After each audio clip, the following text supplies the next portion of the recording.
평양과 소식들 전해드리는 맨해튼 나우 시간입니다. 오하이오 주립대학교 자산관리학과의 겸임교수이자 제시회계법인 대표로 계신 지호준 박사님 모시고 이야기 나눠보도록 하겠습니다. 박사님, 안녕하세요.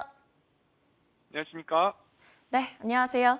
박사님, 이번 주 가장 큰 이벤트로 11월 FOMC를 앞두고 있습니다. 월가에서는 일찍이 4연속 자이언트 스텝을 예상하고 있었는데요.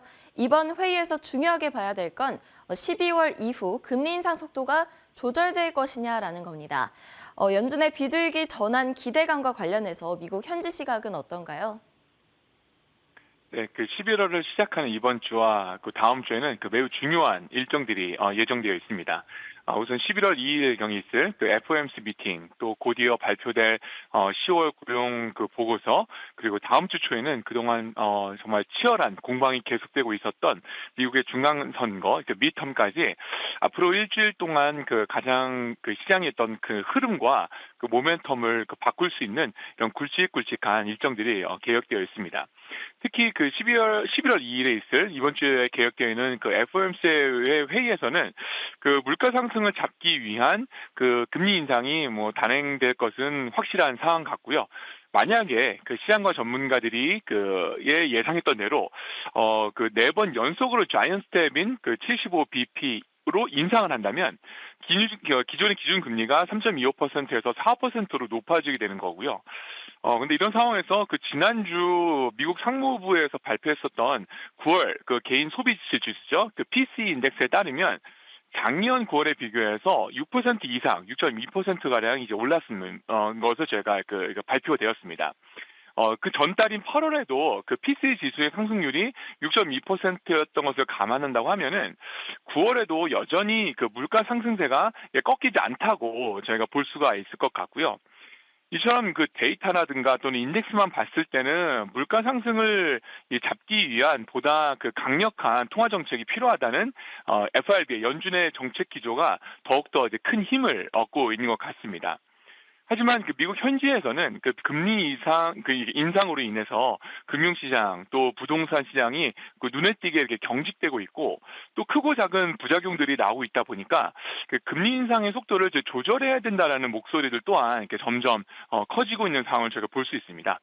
특히 다음 주에 있을 중간 선거를 앞두고 연준의 입장이 이번 선거에 이제 적지 않은 영향을 줄 수 있을 것이다라고 이제 모든 사람이 판단하고 있는데, 특히 여당인 민주당의 내부에서도 지속적으로 이 긴축 통화에 대한 우려들을 표명하면서 연준을 이렇게 계속적으로 압박하는 모습을 제가 볼 수 있습니다. 개인적으로는 이번 주에 있을 11월 FOMC 회의의 핵심 이슈는 말씀하셨던 것처럼 11월에는 일단 자이언트 스텝의 인상이 아닌 50pp의 어떤 빅 스텝에서 머무른 후에 12월에 FOMC 미팅에서 금리 인상의 속도를 보다 구체적으로 조절할 것인가 아닌가에 대한 여부가 될 것 같은데요. 아무튼 이번 한 일주일과 다음 주까지 매우 흥미로운 시간이 될 것 같습니다. 네, 한편 미국의 3분기 GDP 성장률이 2개 분기 연속 마이너스 구매에서 벗어나서 올해 처음으로 플러스 전환을 했습니다. 하지만 내년 경기 침체 가능성이 고조가 되면서 전망은 여전히 불투명한데요. 경기 침체 진입 여부에 대한 박사님의 시각도 궁금하고요. 또 이에 대한 미국 현지 분위기는 어떤지도 궁금합니다. 지난 9월 초 정도만 해도 많은 걱정을 했었지만 다행하게도 이제 3, 4분기 들어서면서 GDP 증가율이 2021년 대비 2.6% 성장을 기록했습니다. 올 1월 1분기와 2분기에 연속으로 이제 기술적인 경기 침체라고 할 수 있는 마이너스 성장을 기록하면서 리세션의 어떤 이렇게 좀 공식화가 되는 것이 아닌가 하는 그런 우려들이 많이 있었는데요. 3분기 들어서면서 수출과 또 소비 지출 등이 좀 이렇게 증가하다 보니 GDP가 이제 플러스로 전환될 수가 있었던 것 같습니다. GDP의 성장률은 당초 전문가들이 예상했었던 2.3%를 이렇게 상회하면서 지난주 한때 시장의 흐름을 이렇게 크게 잠깐이었지만 크게 바꿔놨는데요. 거의 동시에 빅테크 기업들 중심으로 이제 실적 쇼크가 이제 발표가 되면서 혼조세를 거듭했었던 그런 지난 한 주였던 것 같습니다.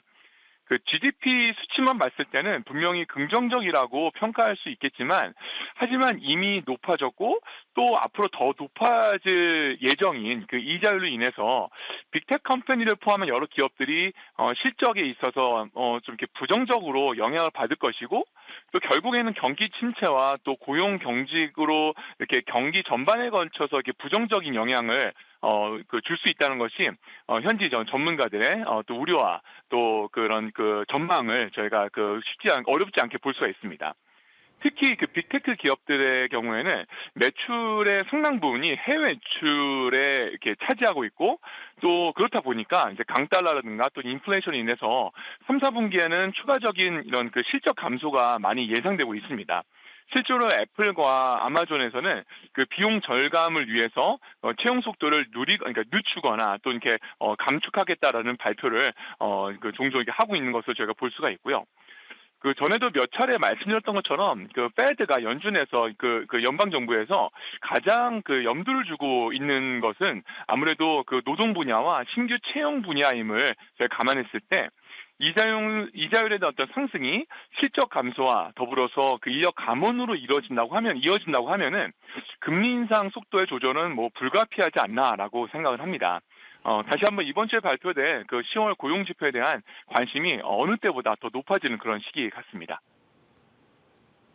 네, 그런가 하면 최근 많은 기업들이 실적 발표를 했는데요. 아마존닷컴은 실적 발표 당시에 4분기 가이던스를 하향 조정하면서 주가 급락세를 맞았습니다. 이에 연말 소비 시즌에 대한 기대감을 내려놔야 하는 것 아니냐는 의견이 나오고 있는데요. 반면에 주요 카드사들의 실적은 견조한 것으로 나타나서 미국의 소비 현황에 의문이 생기고 있습니다. 미국 소비 현황 그리고 이번 연말 소비 시즌에 대한 전망은 어떻게 보시나요? 네, 작년만 해도 2020년, 21년만 해도 어느 기업이든 어느 업종이든 이게 소비 경제가 화랑을 있었던 것에 반해서 금년 3, 4분기 들면서 급격하게 현저한 그 차이를 저희가 볼 수가 있습니다.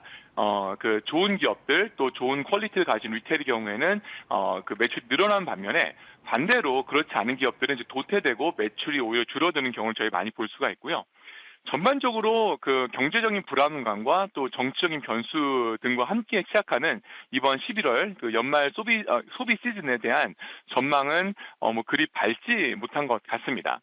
2020년과 2021년에 비해서 가계 소비의 어떤 모멘텀이 많이 약해진 데다가 또 채용 시장의 상황도 예년과는 좀 많이 다른 것 같아 보이기 때문입니다.